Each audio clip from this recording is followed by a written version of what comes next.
Lain gitu ya, yang sudah hadir di Zoom. Terus selamat datang juga buat teman-teman offline yang sudah hadir di ruang Omah Library gitu. Nah, pada malam hari ini kita akan membahas tentang lecture darah muda yang sudah memasuki season ke-6 gitu. Nah, kebetulan di season ke-6 episode pertama ini kita kehadiran Kak SB Riyandi yang sudah ada di depan. Halo Kak. Jadi nanti teman-teman Zoom kita samanya lewat laptop yang ini ya Kak. Nanti kelihatan pas di depan. Nah, bersama Kak Hesbi sendiri nanti kita akan membahas terkait dinamika arsitektur perusahaan nasional hingga multinasional gitu. Dan di balik itu kita juga tentunya akan belajar tentang kisah gelora arsitek muda gitu ya. Dari co-founder and chief of design Delusion gitu. Jadi luar biasa. Nah, next. Oke, nah ini yang season Darah Muda yang season 1 sampai 5 itu kita udah kehadiran beberapa orang gitu ya yang mengulik arsitektur gitu yang ada pada akhirnya dia lebih menyelami tentang arsitektur atau bahkan lebih melebar lagi gitu tapi masih di skup arsitektur gitu. Jadi banyak sekali dinamika di arsitektur muda ini gitu. Terus next lagi. Nah, sebelumnya perkenalkan saya Lulu Ilmanun, kalau bisa dipanggil Lulu. Pada malam hari ini diamankan untuk menjadi MC dan moderator gitu ya, menemani lecture di malam hari ini. Terus sedikit tentang Open Library gitu ya. Jadi Open Library itu sebenarnya meeting arsitektur hub gitu. Nah, biasanya ada filosofi rumahnya gitu. Jadi rumah bagi orang-orang yang gelisah atau biasa kita sebut restless spirit gitu yang tujuannya untuk menjadi wadah untuk memfasilitasi akses literasi antara mahasiswa, akademisi, dan juga praktisi arsitektur di Indonesia gitu. Kita banyak melakukan redaksi arsitektural dan ya, banyak tulis gitu terkait tentang teori, sejarah, kritik, metode, dan penghasil bahan penulisan karya arsitektur juga itu yang dibimbing langsung oleh Karin Syarif. Next, nah, jadi kita juga ada website yaitu openlibrary.org. Nah, ini kelas-kelas yang sudah pernah kita lakukan gitu di OMA termasuk nanti kelasnya Facebook juga kita upload di website gitu. Jadi buat teman-teman yang mungkin berhalangan hadir atau temannya pengen join nanti bisa akses di website OMA. Next. Ini perjalanan Oma Library ya, kontributor Oma dari tahun 2014 hingga 2024 gitu. Jadi seiring bertambahnya waktu itu semakin banyak yang kita bersyukurnya semakin banyak yang berkolaborasi gitu ya, berkontribusi bersama dalam dunia literasi arsitektur begitu. Jadi kita udah bertemu sampai 50.000 orang yang datang di Oma Library baik itu secara online, offline, dan diskusi bersama gitu. Next. Nah ini sedikit survei yang kita lakukan di Oma Library itu melalui Instagram. Jadi kita bertanya apakah buku arsitektur itu mahal itu, jadi mostly memang menjawab buku-buku arsitektur itu mahal gitu, apalagi dengan kertas yang biasanya licin gitu ya, yang kertas-kertas majalah gitu. Nah jadi di Oma Library sendiri itu memperjuangkan kayak gimana sih buku arsitektur itu bisa affordable gitu, bisa dibuat lebih murah gitu. Dan itu banyak upaya yang kita lakukan gitu dari segi layouting, dari segi warnanya gitu. Jadi gimana substansinya tuh kaya tapi apa ya, pembungkusannya tuh bisa diakses lagi di kantong mahasiswa mungkin gitu ya. Nah ini juga salah satu buku terakhir yang beberapa waktu lalu kita terbitin juga dengan metode yang apa, hitam putih, salah satu berjuang dari buku di Oma Library. Nah, itu saja tinggal mungkin perkenalan dari Oma ya. Selanjutnya kita panggil Kak Riri Syarif untuk memberikan sambutan. Oke, kita kasih applause dulu buat Mas Erdi. Ini ada kami di sini. Kita kasih applause dulu ya. Bicara soal SB dan teman-teman ini satu tim yang sangat progresif gitu ya. Jadi kira-kira 10 tahun yang lalu sampai sekarang pun progresnya itu sangat cepat. Kalau kita lihat dari bingkai arsitektural, bironya itu berkembang ya, nggak cuma soal desain tapi juga tentang project management. Nggak cuma soal ke klien tapi juga pasti tim manajemen. Nah terkait sama ini sebenarnya banyak hal bisa kita pelajari juga. Jadi ada bisa dibagikan lesson learned-nya apa. Terkait dengan staff, itu pasti ada toleransi yang begitu besar saya pikir. Dan usia mereka itu muda banget dibanding kalau termasuk yang sangat cepat dengan scope of work yang sangat bervariasi. Nggak cuma rumah tinggal yang kecil, juga proyek-proyek besar. Terlibat juga dengan beberapa institusi juga yang sebenarnya menjadi salah satu cikal bakal rumah-rumah politik deh. Itu yang luar biasa, masih muda, terlibat dengan berbagai macam organisasi yang saya lihat dulu itu mereka itu anak-anak progresifnya binus di kepala siswa, benar ya. Wow. Dan dulu beberapa ini pengurus, ketua himpunan, sekretaris gitu, bendahara semuanya aktivis semua jadi satu. Jadi kalau dosennya pasti udah kenal banget lah orang lagi. Masih banyak kampus ya. Dan mereka masih jadi legend di kampus ya. Gitu ya. Jadi di situ bisnisnya maju pesat, pride-nya juga tinggi, menang banyak kompetisi, banyak sekali juga penghargaan internasional dan nasional. Dan saya pikir one of the bureau yang paling cepat tumbuh, yang populer sampai waktu ada sempat ada solution di co-working space itu waktu itu bisa sampai share-nya sampai puluhan ribu gitu. Gila ya. Pada zaman 2017 18 ya. Nah, jadi di balik dan kita perlu orang-orang seperti mereka yang bisa mendiskusikan arsitektur. Tentu saja pasti perjalanannya itu pasti nggak semua. Tapi pasti ada catatan banyak hal yang menurut saya ini momen efektif yang bagus. Di balik kecepatan pasti ada persiapan dan juga banyak hal yang bisa direfleksikan. Tapi idea of the day kalau kita lihat yang mereka itu luar biasa. Mereka meminati yang juga punya keluarga. Dan menurut saya satu hal yang sangat bisa disyukuri. Memberikan lapangan pekerjaan buat orang lain itu hal yang penuh berkat. Nah, nanti kita refleksinya dalam sejauh ini dari awal sampai akhirnya seperti apa. Dan kita kasih keterangan ya. Kita akan direkam di sini. Jadi nanti pun kalau ada yang terkait sama hal yang kita bisa off the record ataupun nanti juga kita akan edit ulang.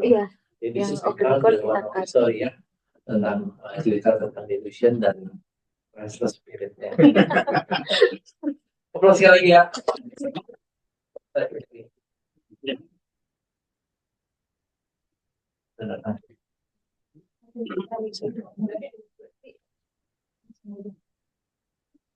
Oke, menarik banget ya tadi pengantar dari Kak Andrew Syarif. Jadi kita izin sedikit apa ya, membacakan bionya Kak Izri gitu ya, tadi yang di sempat disinggung Kak Idris, boleh next aja. Nah, jadi Kak Izri sendiri itu dulu sejak SMA kali suka dengan arsitektur ya Kak. Itu memimpikan kuliah di ITB gitu. Pada akhirnya sekarang jadi lulusan BINUS. Nah itu gimana ceritanya tuh Kak? Nanti kita tanyain ya guys. Terus next lagi.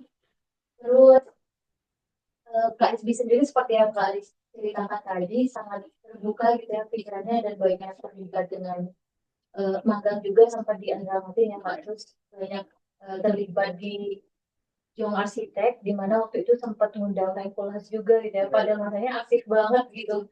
Terus ikut beberapa workshop juga di tempat Pak Budi Pradono gitu. Jadi memang banyak hal. Terus pas udah, mungkin kata Pak Aris tadi, di balik kecepatan tuh ada persiapan gitu ya. Jadi sejak 2013 KSB dan rekan-rekannya itu membangun Delusion gitu ya Pak. Nah, itu penasaran banget sih gimana perjalanannya gitu. Ini next lagi. Nah, ini juga penghargaan, ini terkenal banget sih rumah yang mungil ini. Jadi banyak dapat penghargaan sampai di luar juga, ada di Hong Kong, di Jerman itu di tahun 2016, 2017 gitu. Jadi banyak banget di Delusion udah sekitar 1 dekade lebih berarti ya Mas berjalan itu penghargaannya banyak. Kita next lagi. Uvi nanti termasuk mengubah paradigma masyarakat gitu. Jadi ada kantor gitu jadi tempat wisata juga gitu. Nah itu kan sebuah apa ya, bukan sekedar berarsitektur secara fisik gitu ya, ada pendekatan gimana mendekati masyarakatnya gitu. Nah itu yang kita jadi penasaran untuk cerita banyak gitu lagi. Nah, ini juga bagaimana mengelola dinamika proyek. Dan jadi teman-teman mungkin tahu SM Entertainment gitu, itu juga ternyata apa Delusion bisa ada proyek-proyek yang multinasional juga gitu. Ini saran banget sih Kak, gimana manage-nya pasti nggak mudah gitu, yang sampai sekarang dipercaya tanganin sekitar 78 proyek gitu, itu per tahun atau per tahun ya. Itu kayak yang itu lah ya motor lah. jadi banyak banget gitu ya, gimana gimana dinamika di studionya gitu kan, bisa jadi apa ya, hal-hal yang banyak kita pelajari gitu. Next lagi. Nah, jadi yang sekarang mungkin kita kalau melihat bangun ini kayaknya Delusion ya, jadi udah punya ikonik sendiri gitu Kak. Nah itu apa sih biasanya hal yang di apa ya, jadi core-nya gitu-gitu, kita juga ingin diskusi terkait hal itu gitu. Terus next lagi, nah itu saja mungkin singkat gitu ya. Nah selebihnya akan dipaparkan langsung oleh Mas Hesbi. Silakan Mas Hesbi. Oke, cukup panjang tadi perkenalan. Assalamualaikum warahmatullahi wabarakatuh. Selamat malam semuanya. Terima kasih Mbak Lulu, Kak Aris, thank you banget undangannya. Semuanya bisa diundang untuk sharing di sini ya. Jadi kita lihat visinya Om Aris ini juga hebat banget. Konsistensinya itu loh. Jadi memang konsistensinya sangat apa ya, sangat nggak habis-habis lah gitu. Jadi ini bisa jadi satu perkembangan apa ya, sumbangsih buat Indonesia sih, Pompa nih, untuk arsitektur khususnya di Indonesia yang mungkin akan bisa lebih hebat lagi. Oke, dulu ya untuk logonya benar. Saya takut salah logonya. Building the Pixel Library. Oke, next chapter yang pertama. Jadi di sini kita bagi jadi 3 chapter. Jadi di sini saya buat aja ya, mungkin biar lebih santai ya kita penting supaya nggak tegang kan habis pada kerja ya. Jadi biar bisa lebih santai. Jadi next. Oke, ini saya pribadi lahir di Bekasi 24 Januari 91 dan kemudian 34 tahun. Ini saya tampilin supaya nggak tahu nih masih relevan ya dibilang darah muda nih. Dia lebih muda teman-teman jauh ya. Saya masih ya 34 tahun kayaknya umur yang menurut saya cukup panjang gitu.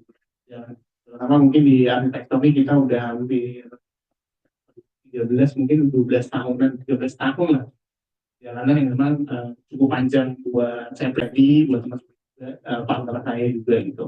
Tapi saya ngerasa memang ini hal yang banyak banget uh, turning point-nya, banyak banget roller coaster-nya, banyak banget hal-hal tidak terduga yang bisa tiba-tiba tuh ada di depan kita gitu. Dan gimana mungkin cara penyikapan kita untuk kita tuh dapat apa ya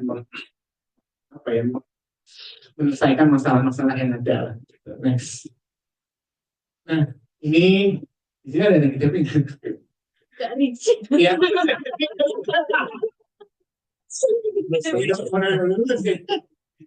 Idolakan sekali. Jadi dulu tuh cerita sebenarnya arsitektur tuh dari SMA mungkin. Di SMA ini eh, ada satu buah tuntutan sebenarnya dari keluarga saya itu memang orangnya apa ya, bapak tuh orang MFP.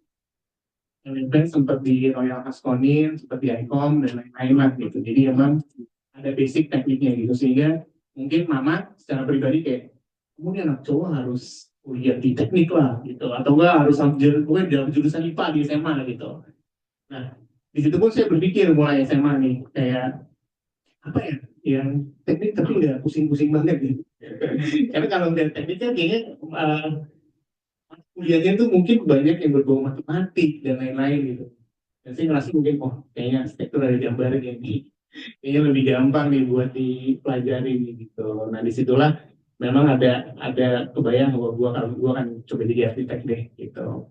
Dan memang di sini dulu gue mengidolakan banget ITB gitu karena secara ada benchmarking dari keluarga kakak tuh mulai di ITB tapi seni rupa. Sehingga kayak harinya masa turun grade nih.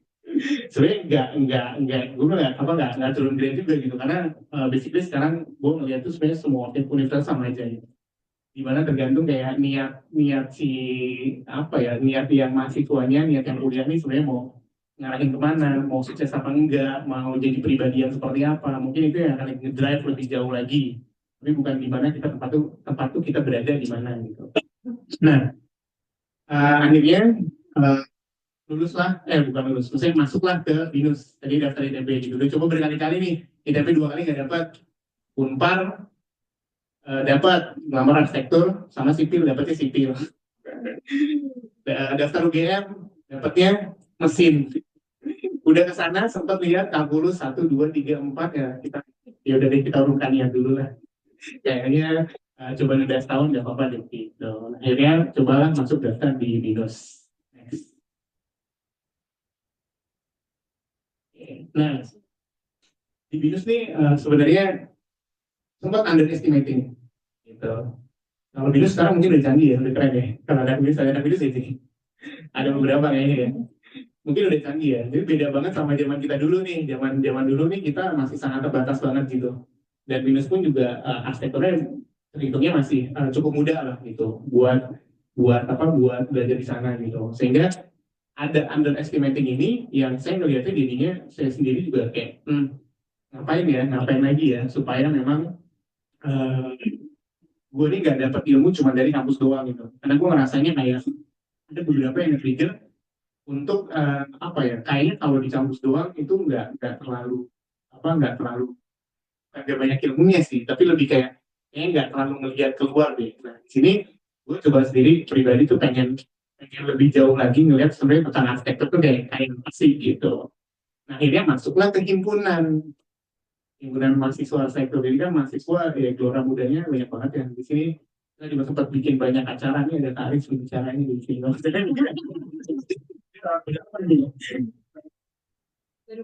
2012 ya 2012 undang Aris tuh ada banyak ada dari Soro. Jadi memang di sini karena ada kesempatan buat himpunan, jadinya kita melihat kayak yaudah deh kita undang aja nih arsitek-arsitek terkenal dan lain-lain kita bikin acara yang memang berbau arsitektur banget gitu sehingga banyaklah apa yang kita buat tuh memang cukup menginfluence dari anak-anak di bisnis juga seperti itu gitu. Jadi kita biasanya batasan ilmu itu sendiri ya memang harus kita cari gitu. Sehingga juga ada beberapa ekskursi yang kita sempat dulu beberapa kali ke Malaysia, Singapura, dan kita lihat ada pameran. Tempat juga dari Chat Rogers, jadi sempat ngeliatin pameran ini juga kayak apa gitu. Di sana kita baru tahu bahwa sebenarnya dunia arsitektur itu nggak sesempit itu gitu. Dan ini makin nge-trigger saya pribadi kayak ada apa lagi sih gitu. Next. Nah, di situ juga saya ngerasanya kalau cuma di kampus doang tuh kayaknya nggak cukup deh gitu. Nah di sini kita saya sendiri secara pribadi coba melihat lagi ada apa aja sih yang bisa diikutin. Nah disinilah banyak kegiatan kampus ternyata yang memang saat itu tuh ada gitu dan bisa diikutin gitu. Nah di sini gue sempat beberapa kali ikut workshop, ikut volunteer pameran. Jadi dulu ada rumah-rumah tanpa pintu gitu. Dan ini kemarin kebetulan tuh ada namanya Al sama ini jadi ngajak buat ya dulu volunteer aja nih di Jong Arsitek dulu namanya.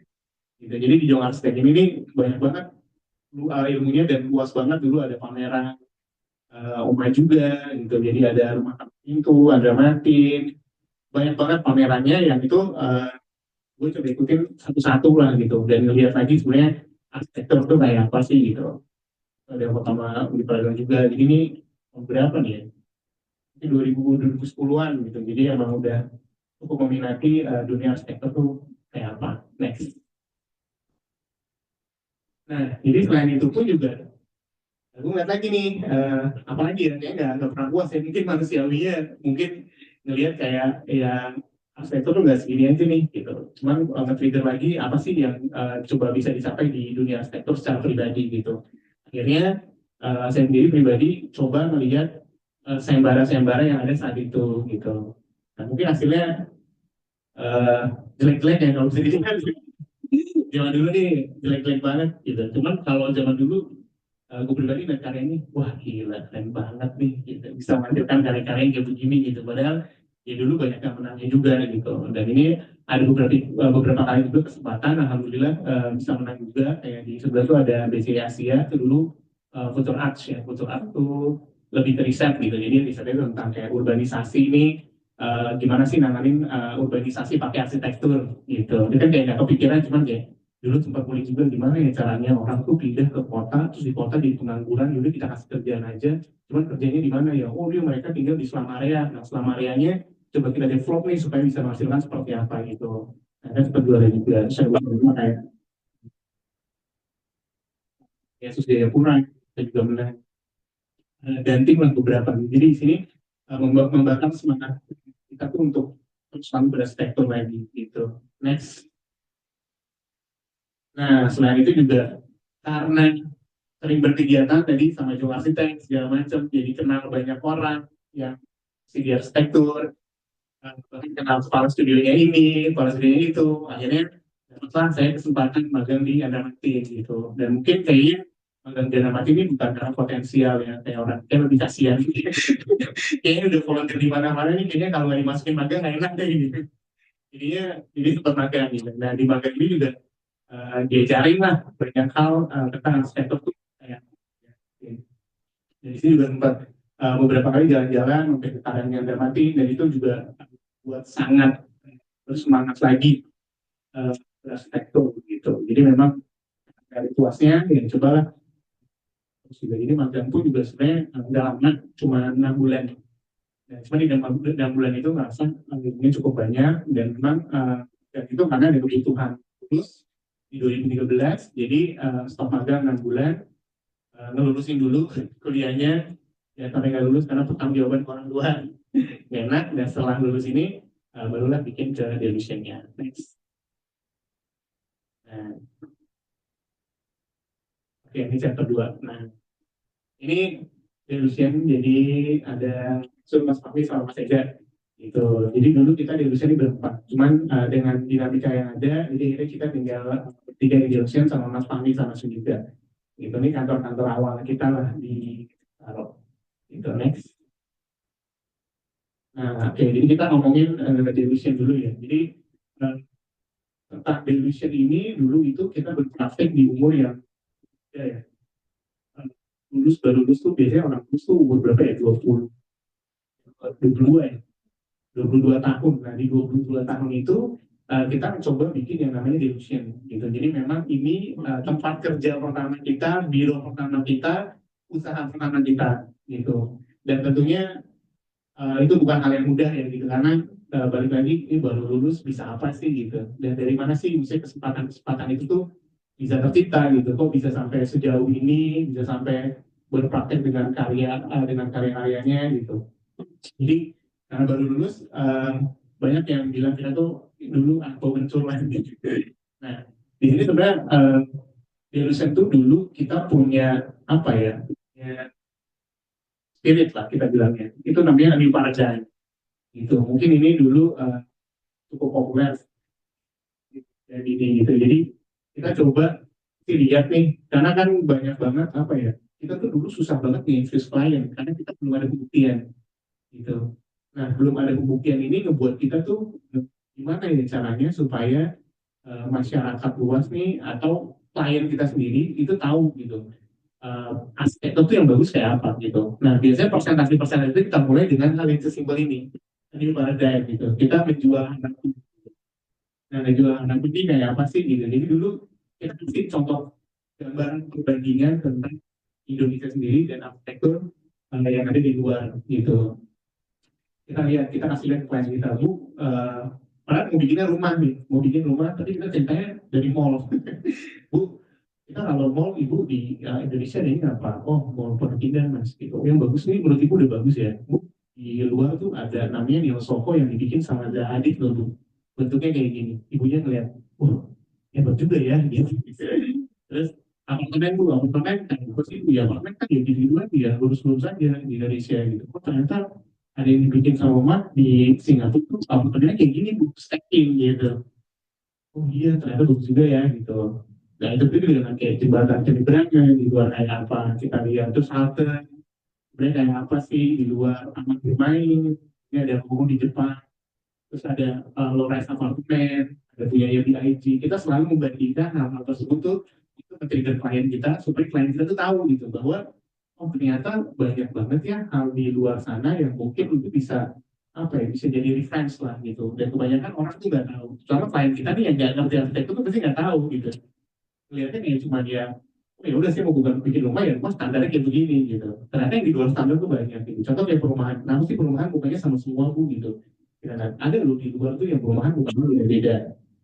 Gitu. Terus kayak rumah sebenarnya nggak selalu ya kayak gini loh bu. Kita ada beberapa yang simple design yang mungkin bisa bikin ke budget ibu, tapi benar memang benar bagus nih bu kayak gini gitu. Jadi narasi ini yang selalu kita bawa gitu. Dari new paradigm ini itu juga kita apa ya, kita sematkan ke kita dulu sampai sekarang bahwa ketika kita ngedesain, lu tuh harus bisa berpikir bahwa eh, apa ya, berpikir bahwa beberapa level di atasnya gitu. Jadi mengenai hunian tuh akan jadi kayak apa sih gitu. Jadi ke depan tuh hunian tuh bisa jadi kayak apa sih? Kenapa sih dapur tuh mungkin harus selalu di belakang? Kenapa udah dapur dari depan bahkan kenapa dapur dari atas gitu?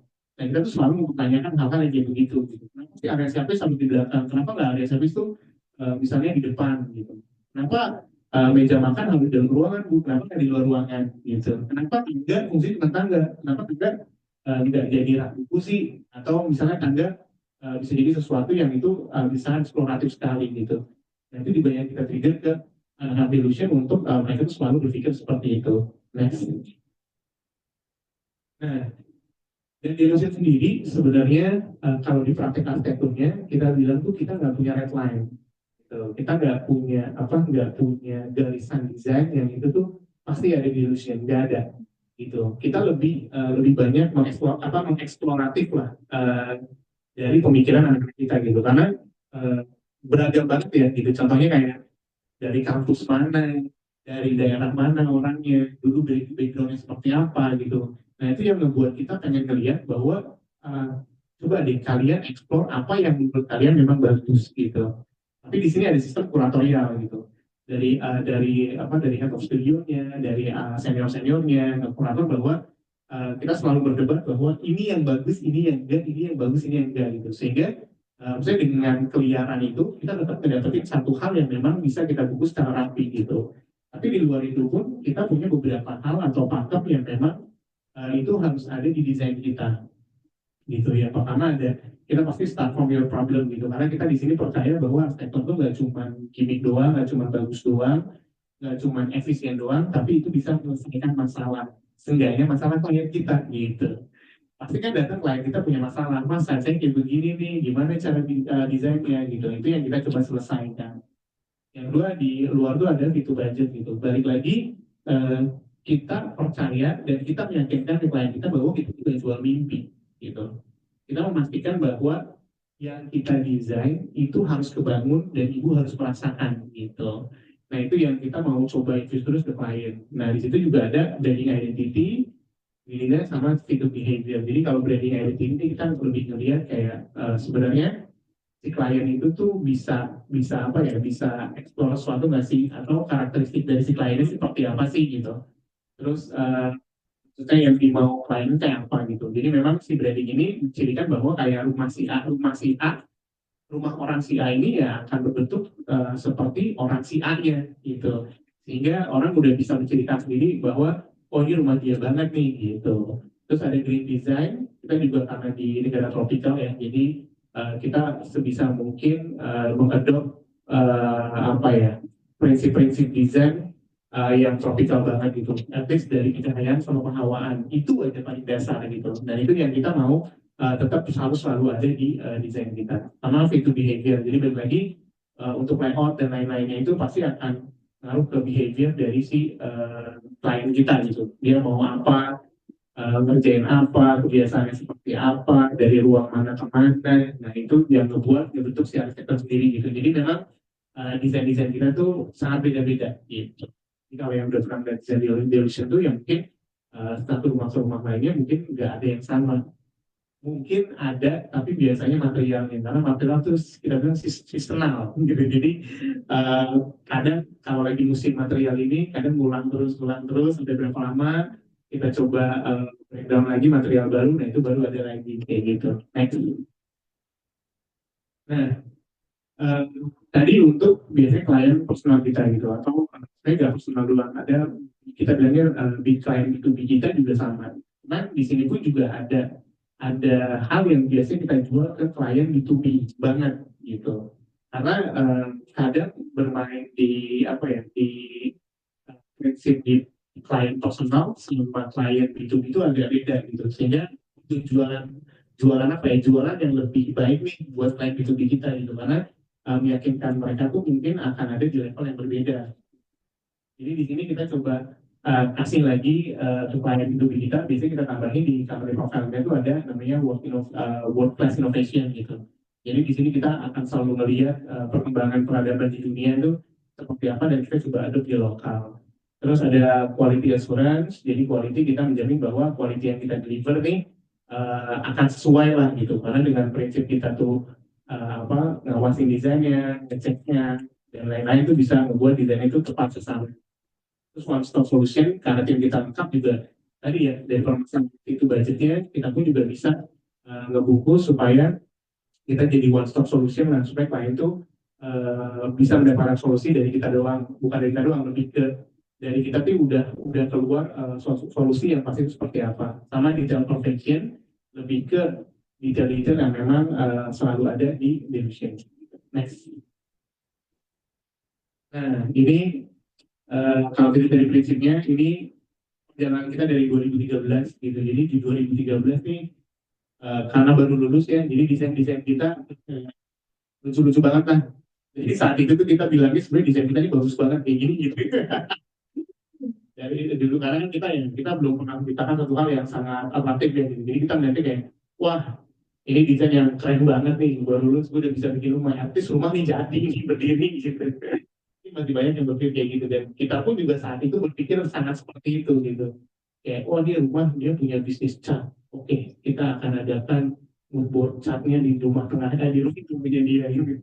Jadi display toko materialnya tapi di dalam rumah gitu. Setidaknya dari kita tuh nge-trigger bahwa kayak oh ada satu hal yang tidak umum di rumah itu gitu. Apa tuh? Oh ini karena pengusaha cat kita bikin display warna-warna cat supaya kalau yang bertamu tinggal milih nih, Pak catnya mau kayak begini nih. Ini namanya rumah apa toko nih gitu. Jadi juga ada office juga. Jadi office yang apa ya, dulu tuh kita bilangnya ya udah bener-bener seadanya banget, tapi kita coba explore untuk sebaik mungkin lah gitu. Nah sebenarnya dari klien-klien awal kita, jadi kita tuh dulu gimana sih cara kita apa ya bisa bisa bisa mengenalkan delusion gitu. Jadi dulu kita pun juga kan sering ngobrol sama orang dan lain-lain. Kita bahkan dulu tuh sempat ikut namanya multi level marketing MLM. Jadi kita di delusion tuh sempat terlibat MLM. Dan kita ikut dan kita semangat gitu. Gini kan ya dari dulu kan ada yang lain nggak sih? Sekarang tuh udah nggak zaman kayaknya ya. Udah nggak zaman ya. Kalau dulu tuh zaman banget gitu.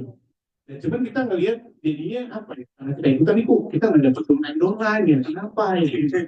Dan sampai satu saat ada klien yang kayak ya udah mas, saya nggak mau dengerin lagi. Cuman mas kerjanya apa sih? Oh kita arsitek bu, gitu. Jadi disitulah kita berjualan arsitek gitu ya gitu. Nah, sini kita berprinsip bahwa ternyata relation tuh penting banget gitu. Jadi relation ini kita melihatnya gimana sih cara kalian memasarkan dengan keterbatasan yang ada. Nah, keterbatasan yang ada ini kita melihatnya ya udah kita coba explore untuk kita tuh lebih apa ya, lebih mengedepankan gimana sih cara kita komunikasiin yang baik ke klien kita. Ini modal penting untuk komunikasi itu jadi satu hal yang basic banget. Next. Nah, ini dapat dari klien MLM itu tadi. Dan ini office yang gede banget buat kita zaman dulu. Buat kita dulu tuh ini gede banget gitu. Kalau nggak salah tuh di 2000-an atau square. Dan ini di apa office tower gitu. Dan kita tuh apa ya? Kita tuh nggak paham betul bagaimana memanage project segede ini supaya bisa jadi gitu. Karena kita pun juga berkoordinasi dengan kontraktor yang kontraktornya pun juga sebenarnya masih teman kita dan jadinya masih ikutan tanggung jawab kita dan lain-lain gitu. Kita ingat banget bahwa di sini tuh sampai dulu tuh kita untuk garis-garisan ini kita nggak ada gambar kerja, kita nempelin langsung ngebor langsung di tempat dan itu kita ngelakuin sendiri gitu bahwa kayak teman-teman di kantor ya udah sekalian kita bor-borin deh gitu. Jadi ini juga batik saya nyari sendiri ke Pekalongan. Jadi kayak apa batik cap dari Kuningan. Nah itu disusun dulu tuh di Pekalongan sampai bisa jadi media resepsionis ini. Jadi di video nih dia perusahaan apa dari New York dan dia mau ada unsur Indonesianya banget sebenarnya. Gitu. Nah, ini jadi dari MLM menjadi kan bertanya dan ini kita yang pertama yang itu sebenarnya sangat tidak ideal. Jadi tidak ideal itu dalam arti kita nge-finishing project ini tuh terlambat sekali dengan kualitas yang buruk. Gitu. Dan ini nggak mengecilkan semangat kita bahwa ya memang ini learning kita di awal yang tiba-tiba dapat project gede, yang itu juga nggak mudah buat kita gitu. Nah yang sebelah kiri juga ada compact house, jadi ini slow house di 2013 nih kayaknya 2014 ya. Mungkin ini juga cukup terkenal pada masanya gitu, karena kita coba nawarin satu hal yang baru tentang compact house. Jadi rumahnya di Tebet, di gang kecil juga. Di sini kita melihat bahwa limitasi ini menjadi satu buah yang kita solusikan dengan baik gitu. Jika ini banyak di-share orang karena zaman dulu kan mungkin banyak media sosialnya tuh di Facebook gitu. Jadi kita coba di Facebook dan ternyata yang share banyak banget gitu. Sehingga kita juga ternyata pada presiden dengan desain yang seperti ini gitu. Dan akhirnya Delusion sampai saat itu terkenal dengan compact house-nya sama office-nya. Dan itu mulai berdatangan project yang setipe gitu. Jadi sama klasifikasinya. Next. Ini XP sekalian mengingatkan waktunya Oke. ini ada 15 menit lagi. Oke, kita pakai depan. Nah, ini pun juga, jadi dulu tuh sebenarnya kita banyak banget mungkin biro-biro awal yang kita cukup akrab dengan sosial media gitu. Karena dulu tuh arsitektur kita dingin banget. Dingin banget, kenapa sih? Mungkin nggak kayak zaman sekarang ya. Zaman sekarang orang udah gampang banget nge-render, bisa banget masukin ke TikTok, bisa masukin ke Reels gitu. Jadi efek dari itu tuh sangat fantastis gitu. Nah, di awal nih kita cukup melek dengan sosial media sehingga kita ngebungkus ini cukup berbeda gitu. Jadi kita ngerasanya karya-karya kita di awal itu cukup akrab dengan masyarakat luas gitu. Kalau dulu arsitek mungkin terkesannya agak dingin, di sini kita coba menghangatkan sedikit lah dengan coba kita bilangnya tuh agak crunchy atau agak agak gurky lah kita bilangnya gitu. Nah, sehingga mungkin banyak masyarakat yang tertarik dari si media sosial itu gitu. Jadi follower kita dulu tuh emang cukup banyak gitu. Nah, sedangkan dulu kalau di office pun juga kita bilangnya dulu mungkin kita cukup baik untuk mengetalase gitu. Jadi etalase nih kita bikin website yang proper. Dulu nih kita bahkan nge-develop website ini kita ikutin dulu tuh MVRDB. Jadi MVRDB punya website itu keren banget, kita ikutin persis gitu. Jadi kita nggak copycat gitu. Cuma kita merasa memang ini standar yang cukup baik gitu. Sehingga kita coba develop dan akhirnya memang etalase kita terlihat cukup baik gitu. Karena kan buat office itu kebanyakan mereka tuh butuh well established company lah gitu. Jadi mereka pasti akan delivernya ke website untuk melihat bahwa ini perusahaan bener nggak sih, ini ada portofolionya nggak sih, ini PT-nya apa sih gitu. Background kita lebih dari sana. Next. Nah, dari situ juga kita banyak media publikasi. Jadi media publikasi ini kita banyak spill karya kita juga ke media-media yang mainstream yang ada gitu. Kalau dulu tuh sebenarnya banyak majalah-majalah arsitek, kita justru nggak menghindari, kita tetap publish di sana, tapi kita juga nge-publish di media mainstream, Kompas, Tribun, Line dulu gitu. Karena kita rasanya ya sebenarnya klien tuh nggak mungkin kadang jarang baca media arsitektur, tapi membaca media yang mainstream nih, sehingga kita merasa ini cocok untuk kita buat kita publis karya kita. Next. Nah, ini juga dulu kita awal-awal juga cukup quirky lagi untuk namain karya-karya kita pakai nama-nama yang unik gitu bilang gitu. Jadi ada Komoko nih, kalau Komoko kita collaborating emotional connecting, kita singkat Komoko gitu. Nah itu kita terapkan di setiap karya kita gitu. Jadinya cukup unik lah gitu kita ngerasanya. Dan mungkin dulu cukup ke-branding dengan baik. Nah di sini pun juga kita nge-publish tuh biasanya karya kita yang udah jadi gitu. Jadi orang ngelihat memang bukan 3D nih, ini ini udah jadi ya. Dan kita itu banyak kita post lah gitu supaya orang yakin bahwa ya kita nggak cuma stop, tapi kita jadi lo punya imajinasi, lo punya mimpi lo. Nah dari situ juga kita jadi dapat banyak klien-klien perpetean kita di awal-awal.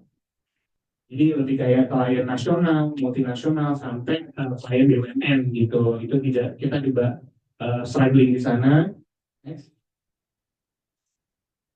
Nah ini juga jadi pesannya yang desainnya is not only good looking and functional, tapi give back for a change or solve the problem gitu. For better people, better office, and better world. Next.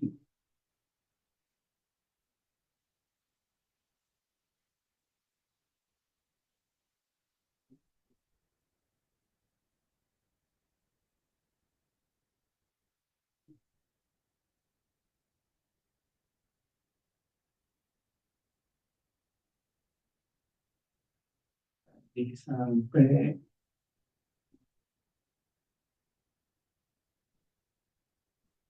nah yang udah mulai masuk kalian.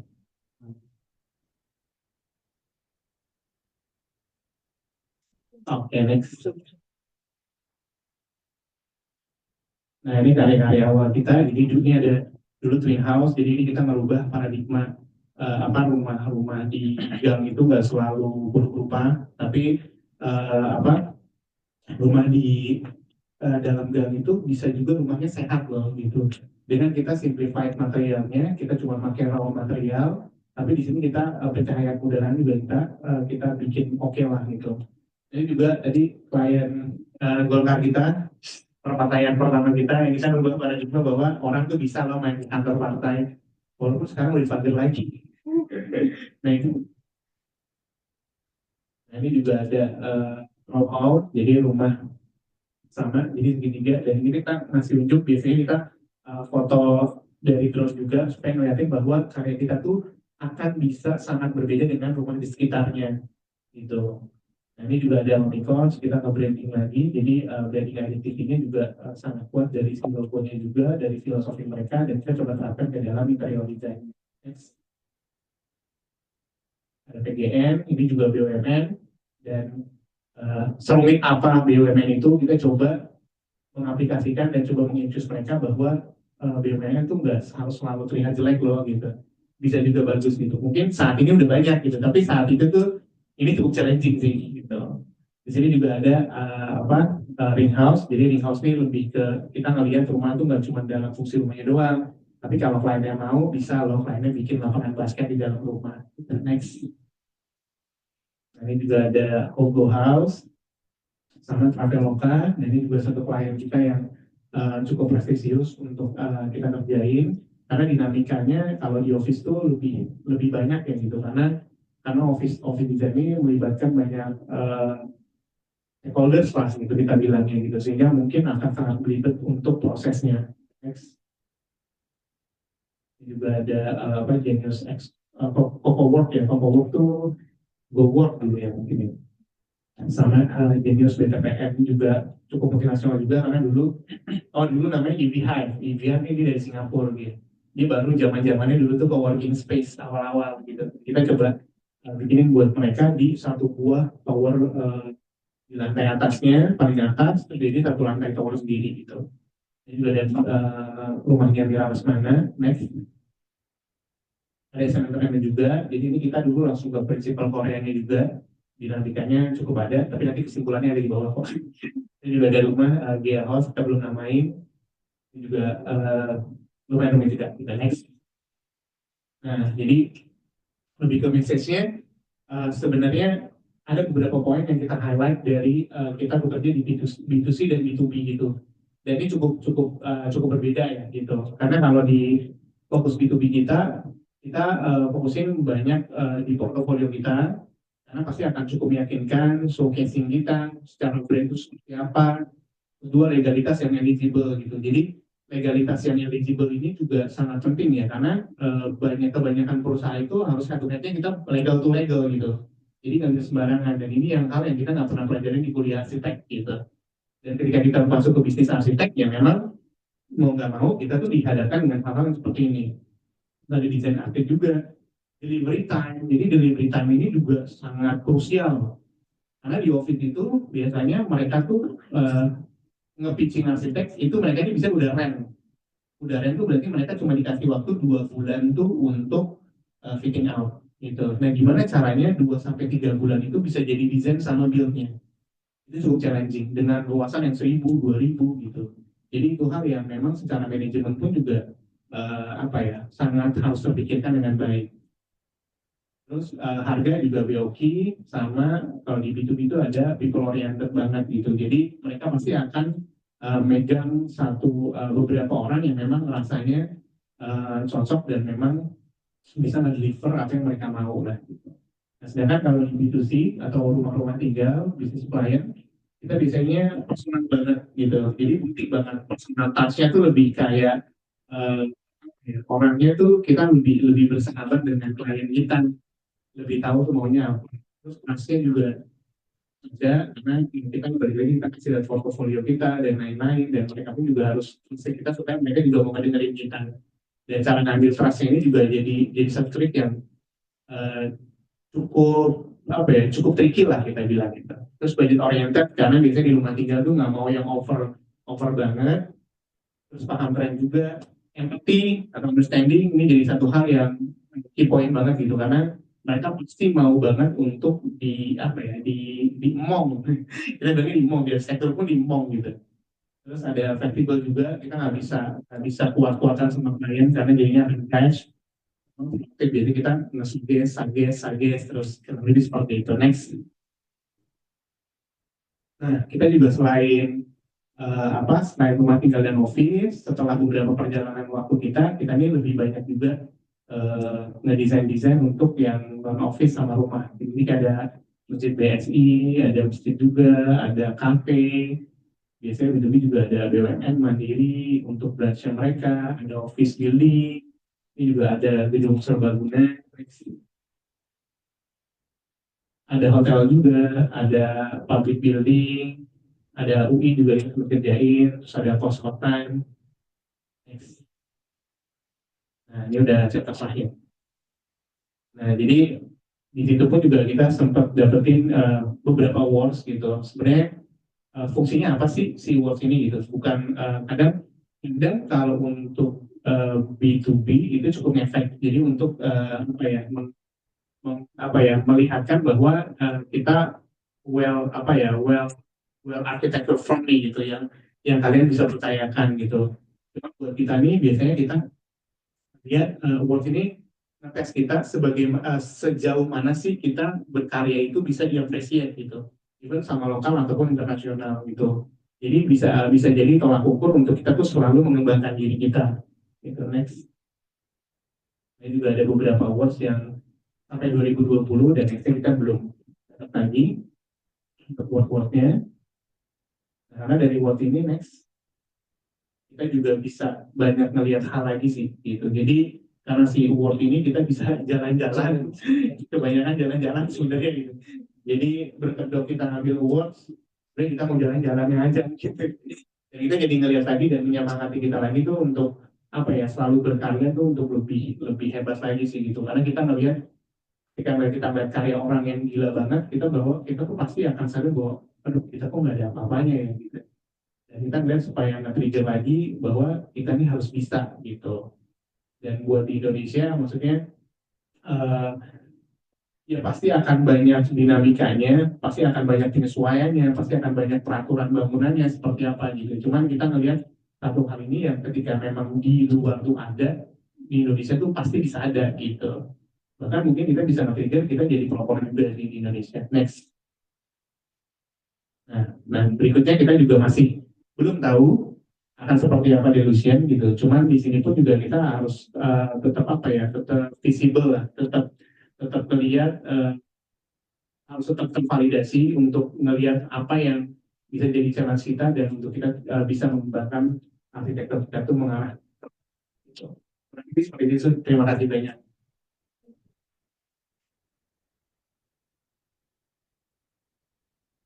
Masih banyak atas pemaparannya Kak Isbi. Tadi kita bisa melihat ya perjalanan dari bagaimana di kuliahnya Kak Isbi banyak terlibat di organisasi gitu hingga akhirnya perjalanan karyanya juga gitu ya dari Roma sampai berkembang ke B2B gitu. Nah, mungkin hal itu tuh banyak hal yang mungkin belum diceritakan juga ya tadi. Jadi mungkin teman-teman juga yang si menyimpan pertanyaan itu siap-siap kita akan buka sesi pertanyaan juga gitu.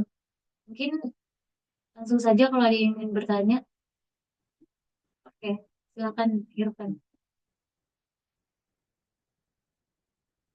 Halo, perkenalkan saya Irfan. Mau tanya kan dari Mas Rizky tadi dari lulus langsung bikin biro bersama teman-teman. Nah itu eh, masih yang bikin berani untuk langsung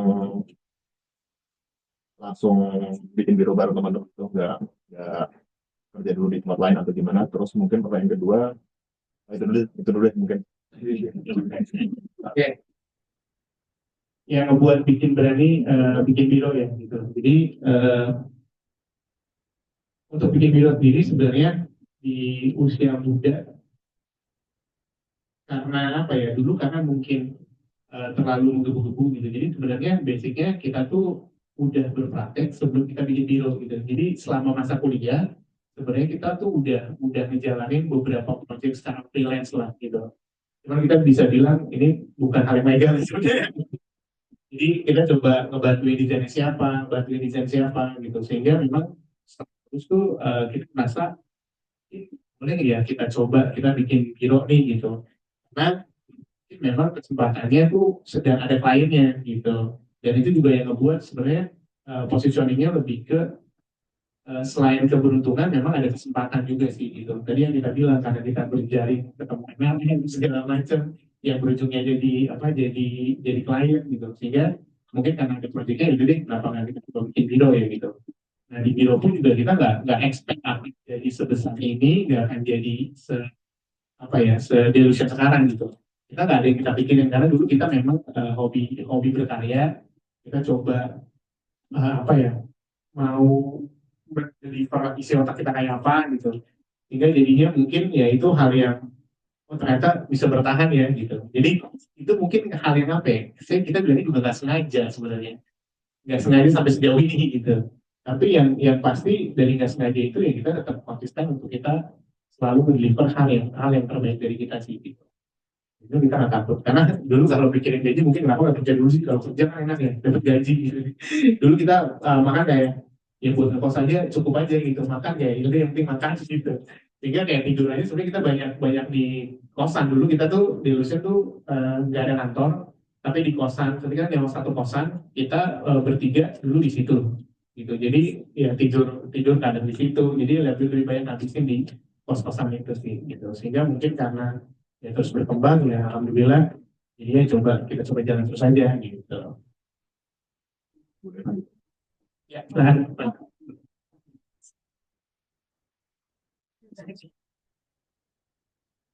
Kan ada awalnya ada 4 orang terus kemudian jadi 3 orang. Nah itu buat pembagian peran di secara manajerial itu gimana? secara manajerial tuh kita beda-beda dulu. Jadi sebenarnya dulu sebelum di fase awal tuh kita semua tuh ngedesain. Jadi kita tuh ngedesain tuh sebenarnya lebih ke oh yaudah bagi project aja deh gitu. Karena ada 3 orang nih, yaudah kita bagi ini setiap dapat project satu orang megang 1, 2, 3 gitu. Nah itu berlangsung mungkin 1 sampai 2 tahun lah gitu. Cuman di 1 sampai 1, 2 tahun itu nanti tuh akan kelihatan gitu dari partnership kita. Sebenarnya kalau kita dulu tuh bilangnya kita juga banyak banyak apa ya banyak belajar mengenai manajerial ini seperti apa, dan kita ngerasain memang apa ya, the right man on the right place itu satu visi yang cukup tepat lah gitu. Jadi kita ngerasa oh yang satu punya kelebihan di desain nih, yaudah kita masukin fokusin desain ke A gitu misalnya. Terus satu ke manajerialnya nih, oh manajerialnya berarti kita fokusin ke B. Oh satu ada di finance-nya berarti kita fokusin ke C gitu. Sehingga mungkin secara manajemen tuh bertahap tuh akan kebentuk gitu. Dilihat dari memang impersonalnya masing-masing gitu. Walaupun dulu kita semua sama-sama lulusan arsitek gitu. Cuman kan minat dan bakat kan kadang beda-beda ya.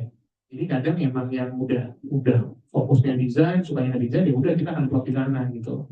Sehingga di situ memang perlu ada apa ya, perlu ada kebesaran hati untuk melihat bahwa oh drive on the right place nih akan jadi visi yang tepat sih untuk kita gitu. Jadi itu juga proses sih sebenarnya. Gak yang langsung di awal tuh gue gini. Ya. Jadi ditemukan sembari berjalan gitu. Sambil berjalan. Mungkin ada lagi teman-teman yang ingin bertanya. Kita ada juga yang tadi secara online ya, Vi. Ada nomor pendaftaran 046 tadi raise hand. Masih ada. Kurang lebih sama. Oh, oke. Oke. Jadi penasaran Mas, kan tadi katanya apa ya, memulai bersama teman-temannya gitu, belum mungkin itu kantor pertamanya gitu. Nah, ada nggak sih kayak mungkin Mas dan teman-temannya tuh punya mungkin penasihat atau support system atau gimana untuk menjalani itu, kayak ada mentornya gitu? Oh, lulusan komisaris kan. Kalau mentor enggak sih. Kita dulu berjalan dengan izin orang tua nih. Yang penting kita udah izin sama orang tua. Cuman kalau untuk mentor biasanya kita cari lagi sendiri sih. Ya, case tuh ketika kita menemui problem maksudnya problem di structure misalnya atau problem di bisnisnya, itu tuh biasanya tanya ke siapa ya orang yang kira-kira tuh emang jago di bidang ini dan di case ini gitu. Sehingga ketika ada case itu pun juga kita benar-benar langsung nanya yang personal gitu. Tapi bukan berarti yang si personal ini tuh benar-benar ngedampingin kita dari awal sampai akhir, enggak.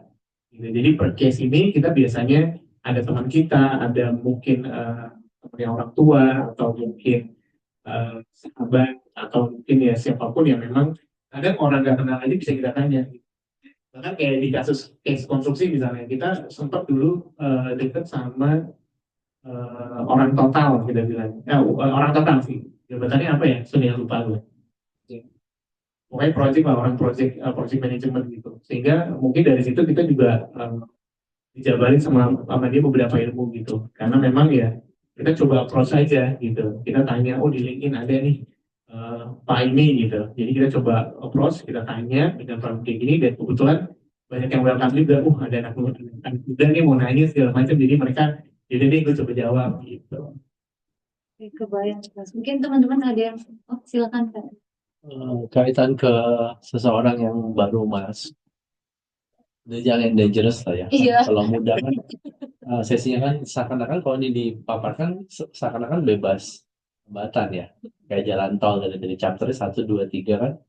Tapi kan begitu kayak tadi nyambung Irfan ya, orang bertanya kan terkait dengan misalnya baru masuk kan nggak tahu struktur sama sekali ya. struktur perusahaan, struktur kontrak misalnya, gambar misalnya. What is mulai dari chapter 1 dulu kali ya. Dan chaos seperti apa sih yang supervisi dan lesson learn juga, kan ada juga yang mungkin secara impulsif masuk di dalam posisi yang sama ya, yang sekarang lagi ada nih teman-teman kita gitu. Ada juga mungkin yang memakai jalur yang berbeda gitu. Tapi SB kan bisa memberikan semacam lesson learn dari jalur yang dia pernah lakukan. Nah itu sih, itu mungkin mau tanya itu, what is the chaotic moment mungkin ya di waktu awal berjalan gitu, apakah ada salah step ataupun seperti apa yang mungkin masih bisa dibagi buat kita belajar gitu, di mana seseorang atau biru yang sangat cepat ini gitu ya, kita tahu tidak mudah habis jalan. Thank you. Chaotic moment ya, jadi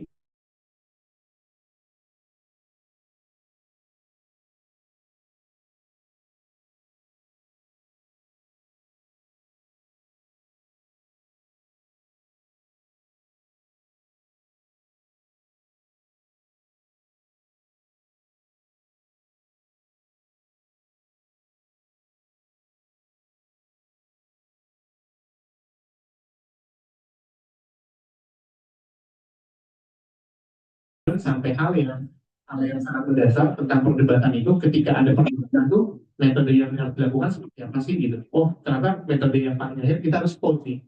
Misalnya ada desain A, ya kita untungnya ada 3 suara nih, ganjil kan ya. Jadi pasti ada menangnya gitu. Nah, ketika ada 3 suara ini, kita akan pakai metode vote itu untuk menyelesaikan masalahnya gitu. Jadi sebenarnya nggak yang ngotot-ngototan itu udah pasti ada lah gitu. Ya, cuman ya kita solve-nya itu ya karena kita coba berpikir jernih, ya mungkin hal yang paling mendasar tadi ya kita coba gimana caranya suara itu benar-benar bisa kita pertimbangkan gitu. Nah itu dalam sisi internal gitu. Cuman di proses awal ini pun juga kesalahan itu juga kita alami juga sangat banyak gitu. Ketika kita, karena dulu juga sebenarnya delusion tuh kita coba-coba dari ngedesain pun juga kita coba nge-build juga, walaupun belum ada PT dulu gitu. Cuma ini memang hal yang salah, karena kan dulu harusnya kita secara regulasi memang harusnya kepisah secara PT kan gitu. Nah di sini pun juga ada kerugian juga gitu, yang memang secara finansial harus kita hadapin gitu. Cuman kadang hal itu yang ngebuat kita tuh berhati-hati di next project-nya akan seperti apa. Jadi lesson learn-nya itu selalu berkembang sih gitu. Sehingga maksudnya dari masalah A yang ada, mungkin kita harus kita nggak ngerasain lagi masalah A nih di kemudian hari gitu. Masalah kita harus bukan A, tapi harusnya B nih di ke depan gitu. Sehingga itu hal yang selalu kita catat sih gitu. Dan kita dulu juga cukup karena kan banyak ya, ketika kita berpraktik arsitektur tuh kita nggak dituntut cuma di arsitekturnya doang gitu. Tapi tadi ya project manajemennya, finansialnya, marketingnya, seperti apa, HR-nya juga seperti apa gitu. Nah hal itu yang kita cari dan kita sepakatin bareng lagi gitu, dan kita selalu duduk bareng untuk mendiskusikan hal-hal tersebut lah gitu. Jadi sehingga maksudnya yang kita hadapi ke depan tuh bisa lebih gampang untuk kita selesaikan sih gitu. Tapi bukan berarti nggak ada ya, mungkin kalau cerita enak-enak aja gitu. Cuman banyak banget karena biasanya ributnya nggak record sih. Dan kalau ribut kan nggak pernah ada di Instagram. Jadi pasti tersembunyi gitu. Cuman ya sedewasa mungkin ya kita coba selesaikan dengan baik lah. Ini ada tambahan lagi. Mau nanya tentang quantity versus management. Misalnya kan dari 3 orang nanti berkembang jadi 10, berkembang jadi berapa, nanti bisa dikasih dinamikanya itu yang dipelajari itu apa gitu. Kan salah satunya kan tentang jumlah orang ya. Yang pasti kan jumlah orang 10 beda sama 15, beda sama 25. Nah, dynamics-nya itu bagaimana sih mencapai sebuah equilibrium misalnya dari lesson learn yang ada. Nah itu Awalnya 3 kan ya? Iya, awalnya 3. Kita tuh dulu awalnya 3 sampai terbanyak itu kita tuh di 120 orang.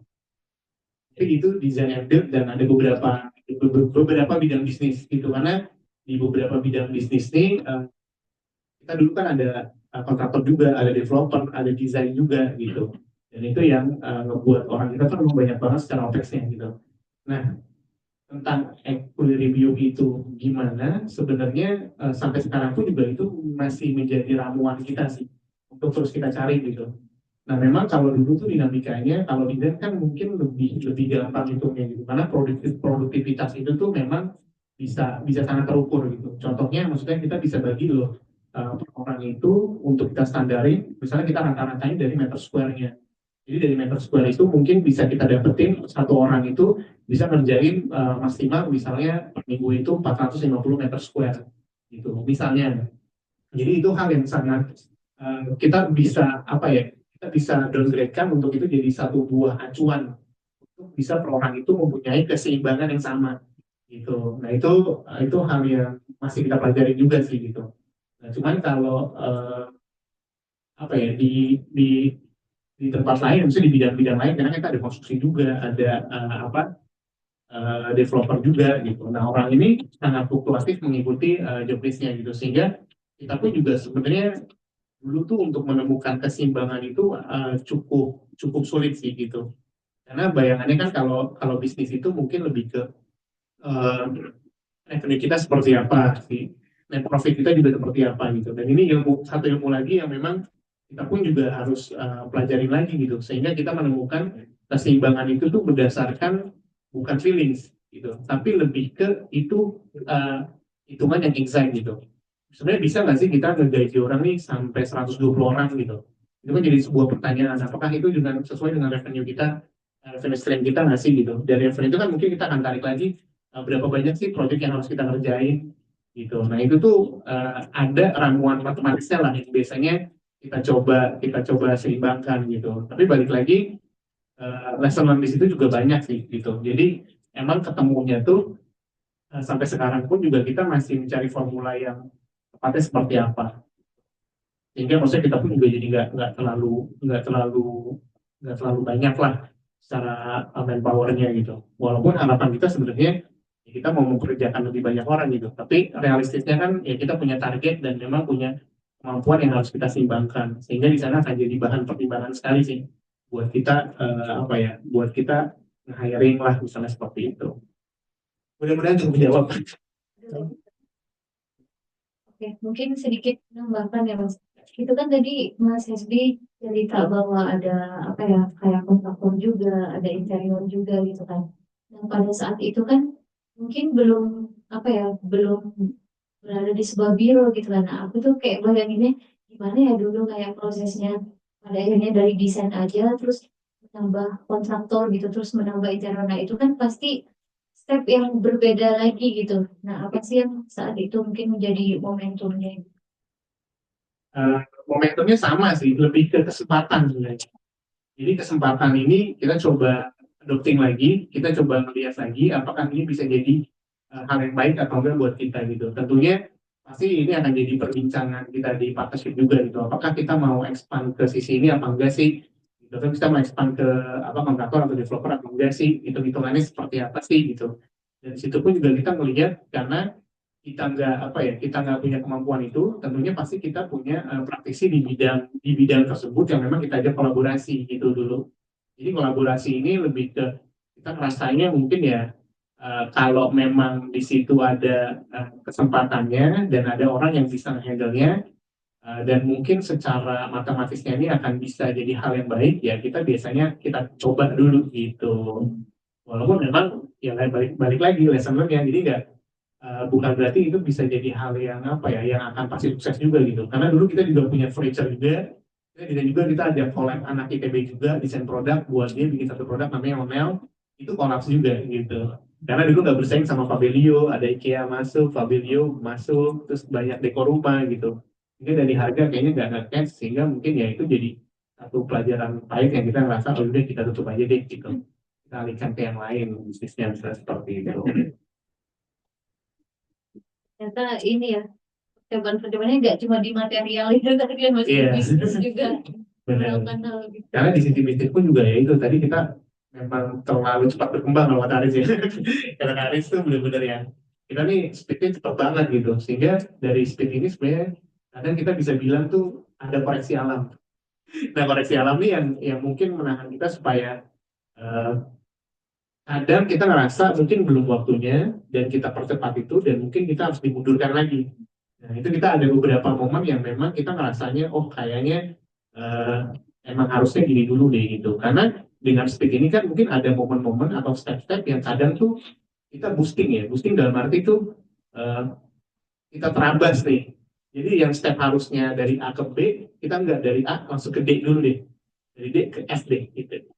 Nah, itu yang membuat kita mungkin mesti belajar ngulang lagi nih, karena kadang hal yang terlalu cepat itu terkoreksi sehingga kita mesti oh yaudah kita belajar lebih lagi dulu deh supaya ini bisa well established juga gitu. Jadi ya banyak belajar juga sih gitu. Mungkin teman-teman ada yang ingin bertanya lagi. Nah, oke, Gaby.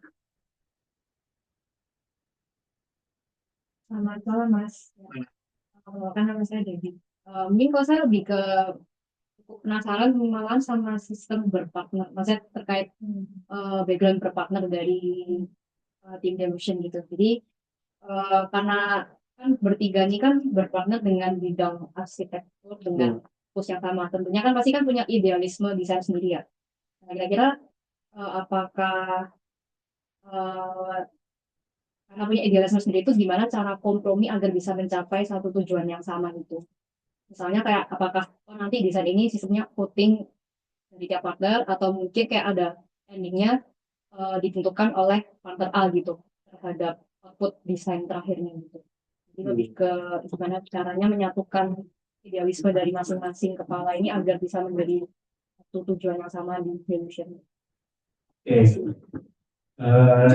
Gimana cara nentuin desainnya gitu ya. Jadi kalau nentuin desain ini balik lagi ya sebenarnya ya itu tadi kita eh, di partnership ini tuh sebenarnya kita juga jadi ngelihat lagi tadi jawabannya lumayan mirip gitu. Jadi sebenarnya kita ngelihat lagi the right man on the right place seperti apa gitu. Karena balik lagi ketika semua mau memutuskan desain, iya mungkin iya gitu. Cuman di sini pun kita juga harus berbesar hati ngelihat siapa itu punya kelebihan apa. Nah, ketika kita cukup dewasa untuk menilai itu, jadi mungkin itu akan terbentuk sendiri tuh. Jadi yaudah, lu akan di desain, lu akan di finance, lu akan di manajemen gitu. Nah itu yang ada gitu. Nah kebetulan kalau di Delusion kita dulu tuh memang cukup seimbang, seimbang karena dalam arti nggak semua orang tuh di desain doang gitu. Jadi yang suka desain, oh yang suka desain cuma saya nih gitu. Ya, partner saya lebih suka manajemennya, partner saya lebih suka yang finance-nya, sama atau business development-nya gitu. Nah, untungnya kita dalam sisi itu gitu.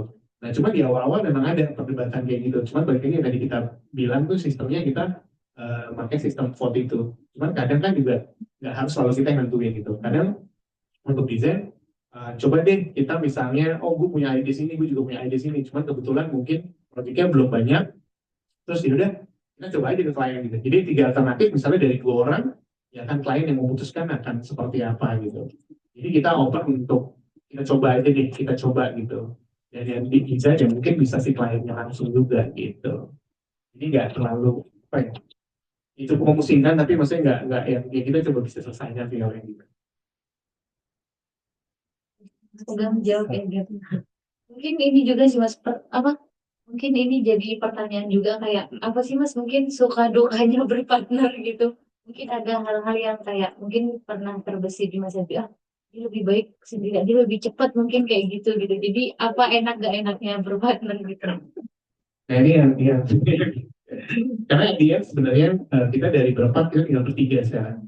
Jadi ada satu kantor kita yang sebenarnya udah nggak di Delusion lagi gitu. Dan memang ini keputusan yang cukup berat buat kita lah gitu. Karena memang di kita tuh yang membuat kita partnership tuh bisa sejauh ini ya kita tuh sebenarnya dari dulu tuh berteman bareng gitu.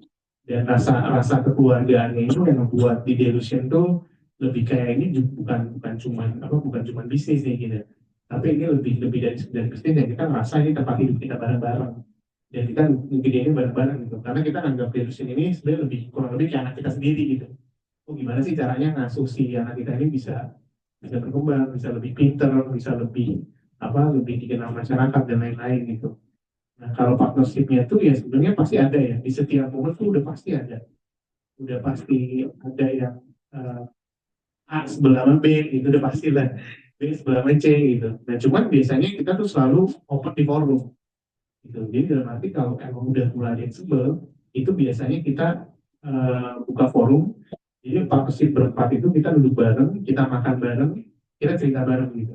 Masa lalu di apa, masa lalu gimana, maksud saya ini gimana gitu. Dan semua bebas, bebas sama bebas berpendapat banget seperti apa gitu. Dan ujungnya emang harus nggak boleh dikesal gitu. Jadi black book, kita bikin black book itu bikin aturannya memang nggak boleh dikesal gitu. Jadi ketika emang ada yang ngeluarin, mau sepahit apapun ya, lu terima, dan nanti yaudah kita selesai maunya gimana gitu.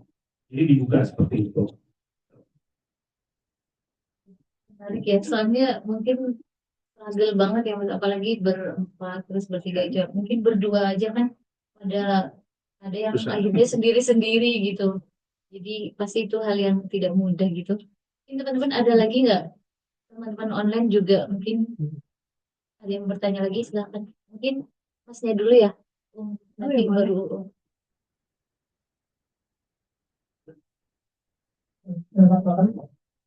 Saya mulai motivasi dan motivasi kan selalu naik turun.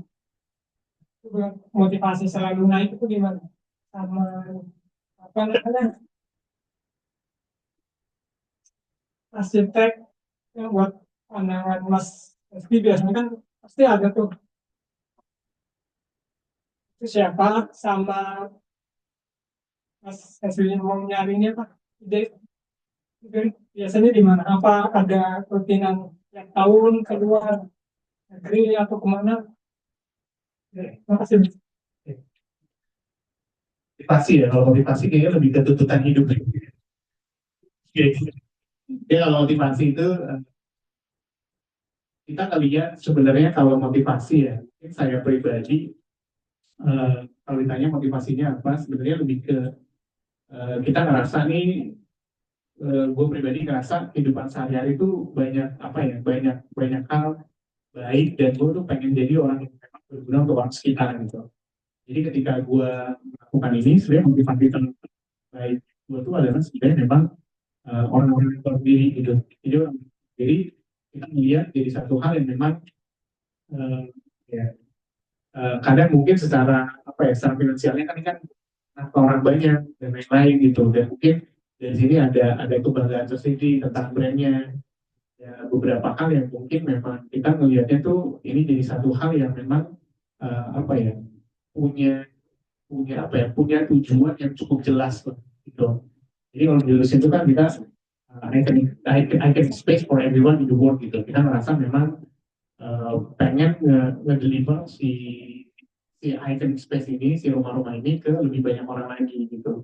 Sehingga itu bisa jadi apa ya? Jadi satu harapan dan motivasi kita selain ini memberikan naskah yang baik untuk kita, ya memang kita punya target bahwa kita ini harus bisa merubah pandangan orang tentang si arsitektur ini juga sih gitu.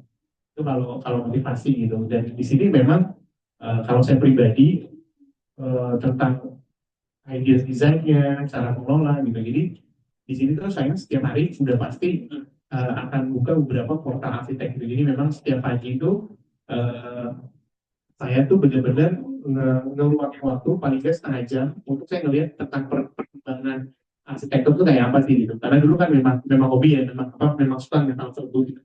Jalan-jalan pun juga sama gitu. Tadi ketika kita melihat dapat awards apa segala macam, kita targetin ya kalau ada rezekinya kita pasti pengennya jalan-jalan untuk melihat gitu. Karena semakin kita melihat ke luar tuh kita semakin tahu bahwa oh kita ini nggak ada apa-apanya gitu. Dan semakin kita nggak tahu ada apa-apanya, kita merasa mungkin kayak kita harus bisa kejar nih gitu. Kalau saya pribadi ya saya memang sering banget baca portal arsitektural sih. Itu setiap pagi setengah jam, udah pasti mau kerja tuh setiap hari dan sampai sekarang masih saya lakukan, saya akan membuka itu dulu semua sebelum saya kerja. Sehingga saya tahu nih ada apa yang mungkin bisa saya terapkan juga di desain-desain itu. Nah, satu lagi ya? Udah ya? Sama ini arsitek. Oh arsitek, saya pribadi suka NVRDB sama BIG sih.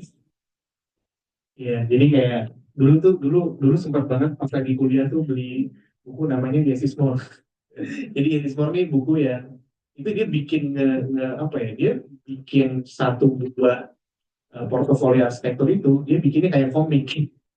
Nah, kayak dulu saya wibu banget dengan sudah baca-baca anime lagi. Terus saya ngeliatnya kayak gila ya ternyata satu hal arsitektur kayak gini ini bisa dibungkus dengan hal yang semenarik itu ya Sehingga saya juga desain-desainnya tuh tentukannya secara eksploratif tuh sangat sangat menggugah banget gitu. Ngelihat nestingnya kayak apa. Jadi sih ya, ini sama biaya ini dulu saya ngeliat kayaknya oh ini jadi hal yang memang menyemangati juga sih di sektor gitu. Cuman di luar itu ya banyak banget sih eh, hal di sektor yang setiap saya buka SD itu pasti ada aja yang oh ini keren gitu. Jadi kadang nggak cuma ke brand doang gitu, tapi lebih ke ngeliat desain yang ada dan memang cocok. Biasanya saya juga ada beberapa yang saya coba mau terapin juga gitu. Kurang lebih gitu sih.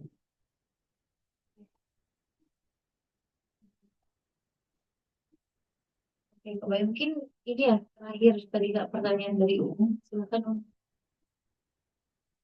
Terima kasih Kak Azhar. Di sini saya mau menanyakan terkait kan tadi ada beberapa disinggung soal lesson learn ya Kak. Kalau boleh di-share ya, mungkin 3 best lessons gitu. Yang mungkin jadi turning point-nya Kak Hizbi dan teman-teman, atau bahkan things that you wish you know earlier gitu Kak, ke kita semua. Oke, terima kasih. Ini berat pertanyaannya. Cuma lesson-nya lebih ke yang pertama, mungkin ya kalau buat saya tuh karena kalau arsitektur itu beda sama bisnis arsitektur ya. Jadi kayak ketika kita memang punya tujuan kita berbisnis, tapi di bidang arsitektur, mungkin ada beberapa hal yang perlu diperhatikan gitu. Karena di sini tuh gak cuma satu knowledge doang yang kita pahami gitu. Jadi hidup tuh bukan cuma arsitektur doang gitu. Nah ketika hidup tuh bukan arsitektur doang, lesson yang perlu dipelajari adalah lu tuh harus ngerti banyak hal gitu. Dan banyak hal ini yang even lu gak suka, lu mesti ngerti gitu. Kayak gue misalnya, gue tuh sangat suka desain dan arsitektur. Gue sangat gak suka ngeliat angka. Gue sangat gak suka hitungan, gue sangat gak suka finansial. Tapi ketika lu ada di bisnis itu, lu harus paham dan ngerti banget soal itu. Sebenarnya gak ngerti banget, gitu. Maksudnya at least lu bisa mengoreksi. Dan lu bisa tahu, dan lu bisa baca. Gitu. Nah itu hal yang gue tuh perlu dipelajari sih. Jadi beberapa hal ketika mungkin minatnya ada di bisnis juga ya, itu hal yang memang sangat mempengaruhi keputusan ke depannya nanti gitu. Karena decision ini nggak cuma dari satu hal gitu. Karena decision itu berbagai macam hal yang coba kita kompromikan gitu. Jadi ketika itu jadi ramuan yang tepat ya itu mungkin jadi hasil yang bagus gitu. Tapi ketika itu jadi hal yang ada satu tinggi bagus, tapi satu di financial yang bisa enggak, itu bisa sangat nge-tweaking banget. Jadi bisa sangat membolak-balikan. Nah itu di praktek kita tuh benar-benar nyata kejadiannya gitu. Karena kayak ya belum tentu tuh ya kalau di prinsip arsitektur di prinsip bangun kita kan ada namanya mutu, kualitas sama waktu. Nah itu yang segitiga ini yang kadang mungkin memang ya harus seimbang gitu. Maksudnya gimana cara menyeimbangkan itu tuh jadi satu challenge tersendiri sih. Dan menyeimbangkan itu tuh ya memang ilmunya nggak cuma satu sih. Itu satu ya. Terus yang kedua lesson learn-nya apa ya? Don't trust 100%. Ini berlaku untuk kehidupan. buat segala macam kehidupan ini. Jadi karena mempertanyakan satu hal 100% tuh menurut pribadi itu salah. Gitu. Kenapa? Karena kalau dulu nonton film zombie namanya apa ya? Gue lupa deh. Jadi itu kan gitu. Ada satu film yang dia itu membuat di satu parlemen itu ada dari 10 orang, intinya kalau 9 orang setuju, harus ada satu orang yang nggak setuju. Harus ada satu orang yang nggak setuju apapun alasannya. Gitu. Itu namanya World War Z kalau gue nggak salah. Jadi yang nggak setuju itu yang ngebuat dinding penyelamat mereka dari zombie-zombie. Nah itu prinsip yang gue pelajari cukup make sense buat gue sih gitu, pribadi ya gitu. Karena ya 100% pun menurut gue salah sih gitu. Karena nggak nanti ketika lo pakai 100% nggak akan ada satu skema pun yang ngebuat lo mengantisipasi hal kejadian dari 1% itu gitu.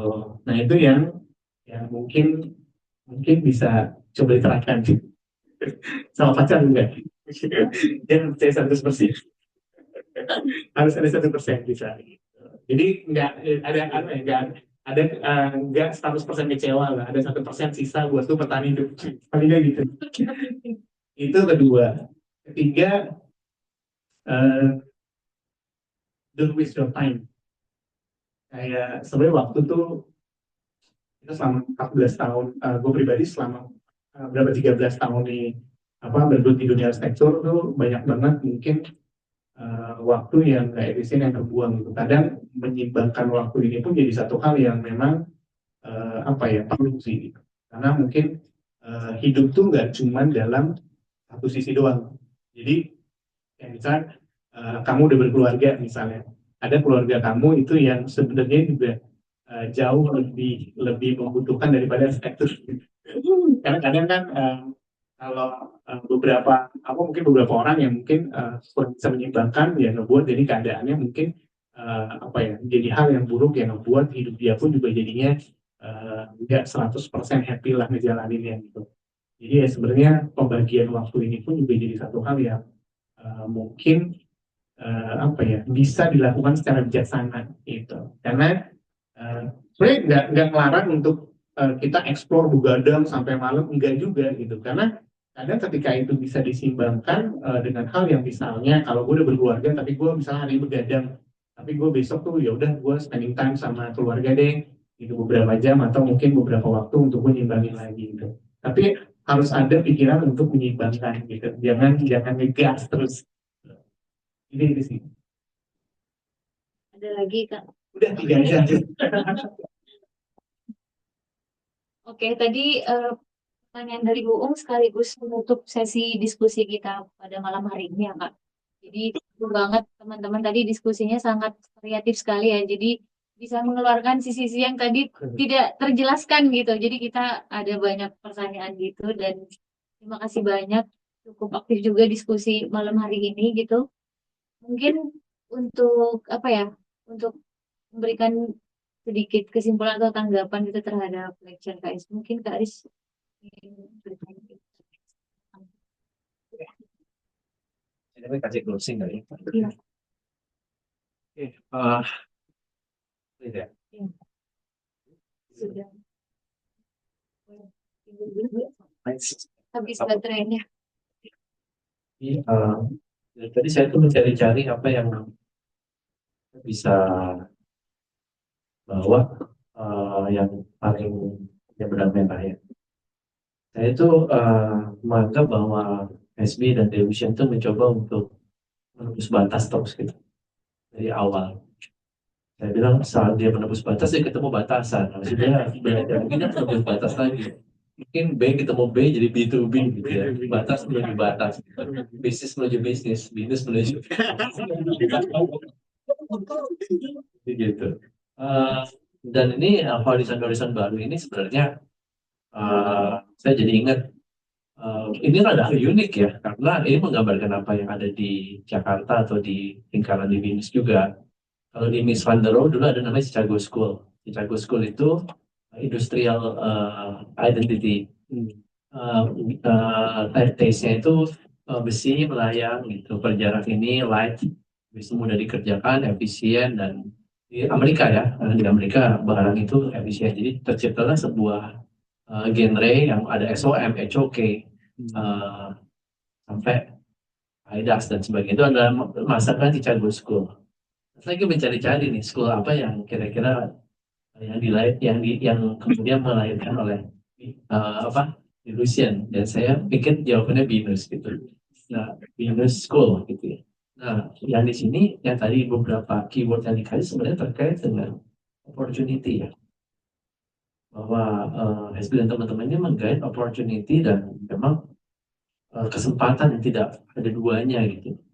Dan disitulah memang itulah kualitas dari entrepreneurial.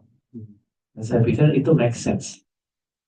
Untuk langkahnya sangat strategik, bisa belajar sama Pak Andramatin, bisa mulai langkah-langkah strategik itu muncul, dan itulah menurut saya being entrepreneur itu berpikir lebih mandiri, terbuka, kritis, menggapai begitu banyak opportunity. Nah, buat saya habis itu saya ngelihat gitu di mana ya batasnya kalau ini terkait dengan bisnis gitu. Kalau saya pikir framework ke sana, bagian saya pikir banyak ilmu ya tentang pembagian hasil pasti, kan namanya bisnis kan soal revenue. Ya. Habis itu batasnya menurut saya ada 3. Menurut saya ada di uang, revenue, ada di lingkaran atau reputasi. Begitu reputasinya ada masalah, ini harus dirujuk lagi bisnisnya. Yang ketiga ada pada saat misalnya batas tim. Karena tim di arsitektur itu punya batas. Dan namanya coaching ataupun leadership dan sumber daya resources nggak mudah ya. Ya. Jadi disitulah titik ini jadi punya batas. Maka tadi kita bisa 120, tadi dari 3 menjadi 120 dan mungkin begitu banyak hal. Nah, saya sih berpikir malah nggak berhenti di 120 sih. Mungkin bisa lebih.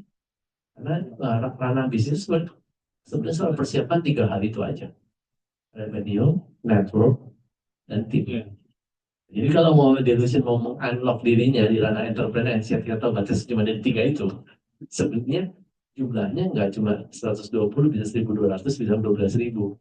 Nah, kita lihat ada beberapa biro seperti Gensler, ICOM, yang papanya ya dulu seperti ICOM. Jadi sebenarnya bisa lebih besar gitu. Dan menurut saya Indonesia is a land of opportunity.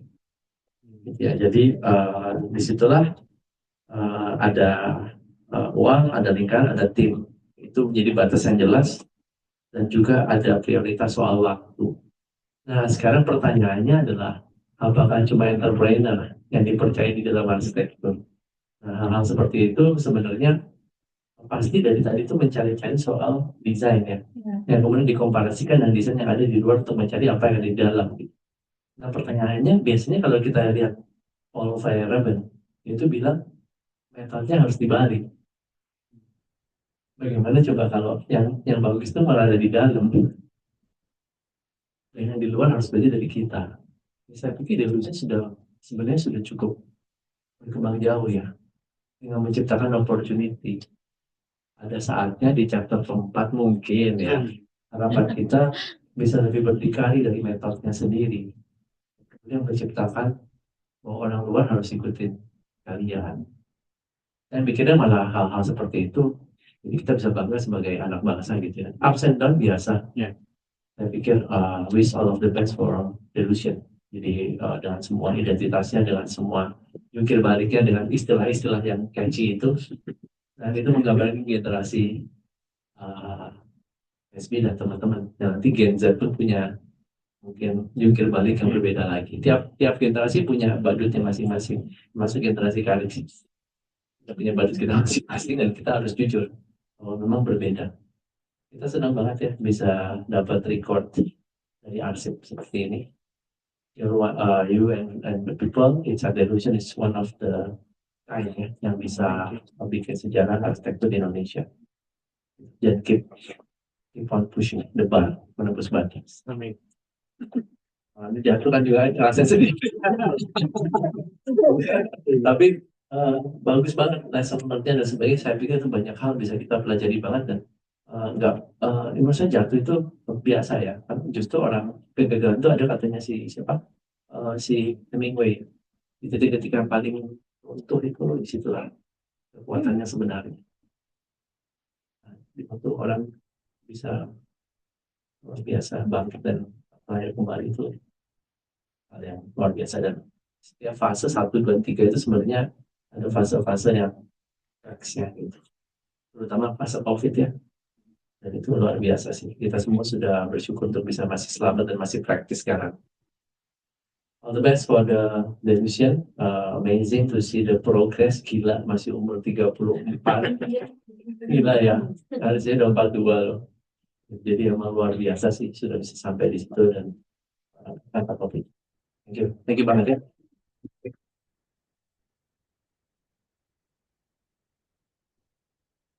Thank you banget Alice atas kesimpulannya gitu yang juga membuka wawasan kita dari makna B2B yang lebih jauh lagi gitu ya. Mungkin kita juga minta Mas SB ya, mungkin closing statement yang terakhir ingin diberikan gitu. Terima kasih, kayaknya closingnya udah terlalu banyak nih. Dari kali sekali jadi berpikir lagi sih, memang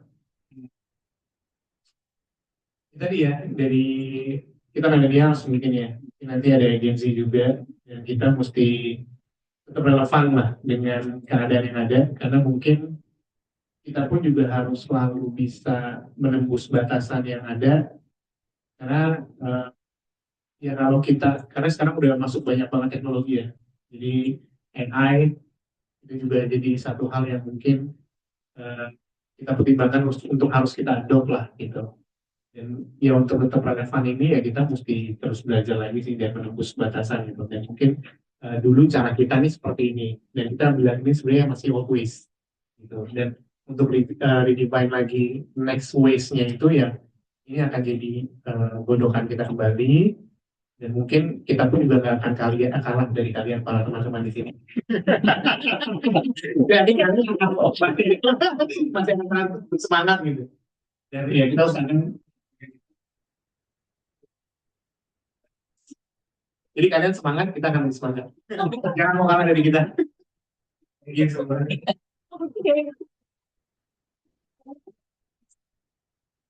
Karena dia sudah tertantang ya tadi. Jadi thank you banget Mas Evi atas apa ya, dari tadi juga kita lihat atas kejujurannya gitu ya, gimana gimana memulai dulu ternyata belum, ya belum, bukan kalau sekarang kita benar-benar harus taat gitu ya Mas dengan peraturan gitu. Nah tadi itu yang sangat menarik adalah Mas Evi bilang bahwa ini bukan cara yang baik gitu saat itu. Nah di situ kita melihat kejujuran-kejujuran kayak pesan terhadap kita mungkin yang mau membangun juga gitu kan, kehati-hatiannya tuh ditunjukkan gitu. Nah terima kasih juga udah menjadi apa ya, salah satu contoh buat kita arsitek muda di Indonesia juga. Kita banyak belajar tadi dari gimana arsitektur dan bisnis dan kepercayaan juga, dan banyak layer-layernya gitu yang sudah dikupas di dalam diskusi ini gitu. Jadi semoga ini benar kata Karis terarsipkan dengan baik gitu ya Kak. Mungkin nanti beberapa tahun lagi kita undang di Bittersweet, terus di arsitek mumpuni gitu kan, jadi kayak bisa belajar, oh dulunya kayak gini ya gitu gitu. Kita ngobrol Jadi lagi. oke, sekali lagi mungkin kita give a plus lagi ya guys.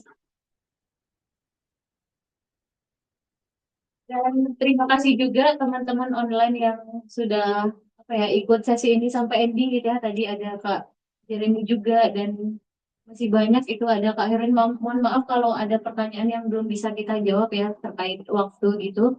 Dan terima kasih juga teman-teman yang sudah hadir secara offline gitu. Kita meramaikan forum ini gitu ya. Dan mungkin ada sedikit pengumuman ya, bisa bantu share screen terkait lecture selanjutnya di Oma Library gitu. Jadi di bulan Mei kita akan kehadiran Pak Mamo ya di sesi Bittersweet. Jadi kita akan belajar juga. Nah ini kalau kita tadi melihat Mas Hasbi pelajaran berarsitektur selama 1 dekade lebih gitu ya. Mungkin Pak Mamo udah 2 dekade atau lebih gitu. Jadi ada dinamika berbeda lagi yang kita bisa pelajari gitu. Ini nanti kita berkumpul lagi di bulan Mei gitu ya, di hari yang sama, Kamis malam Jumat gitu. Dan ternyata sesi arsitektur di malam itu ini ya, kita lebih banyak juga yang hadir gitu. Jadi thank you banget atas waktunya Mas. Dan itu aja mungkin dari sesi kelas hari ini. Mungkin kita izin untuk foto bersama ya. Mungkin dari teman-teman yang online juga dulu bisa dibantu screenshot ya Ubi. Teman-teman yang online bisa jika berkenan bisa menyalakan ininya kamera, kita foto bareng. Sama teman-teman yang offline juga kita berganti posisi ya. Ya. Jadi kita kumpul di sini. Boleh banget sih. Ayo, si Tommy sama si Sun.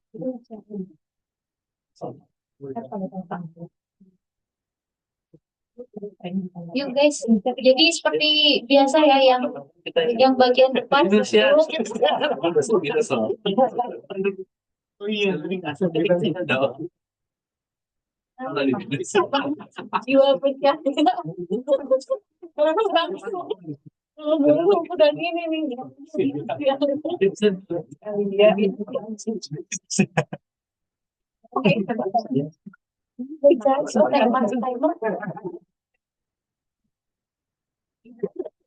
Mas belum intinya. Sorry.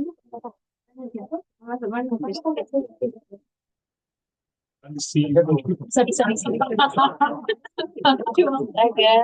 Chapter 4 nih.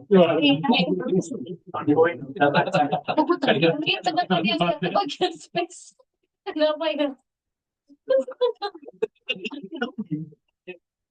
Mungkin agak berdiri ya Mas yang di belakang gitu. Atau nah yang itu. Oke. Ya. Kelihatan semua nggak sih? Ya, apa? Kelihatan ya? Ya. Belum? Masuk belum? Tapi nanti. Bentar, Oke, ya. astaga. Thank you.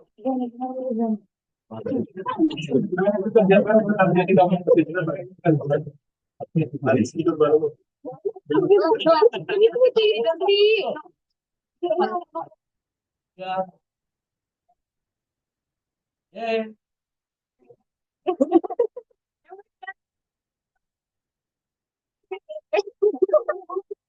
Ufi selfie. Satu kan. Oh. Apa? Oh, Venus.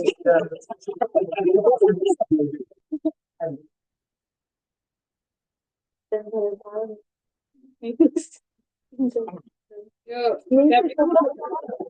Sama ya, sudah bisa. Oh, belum. Belum. Satu, dua, tiga. Minusnya mana? Minusnya satu. Udah, bro. Oh, gini. Venus. Selfie, Vi. Selfie-nya pakai tripod dong. Cara.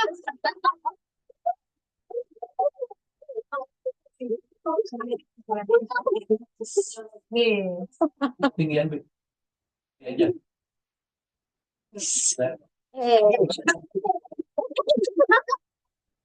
Kelihatan semua, Vi. Ini maju lagi. Nanti di crop kotak gitu, Vi. Satu, tiga. Oke.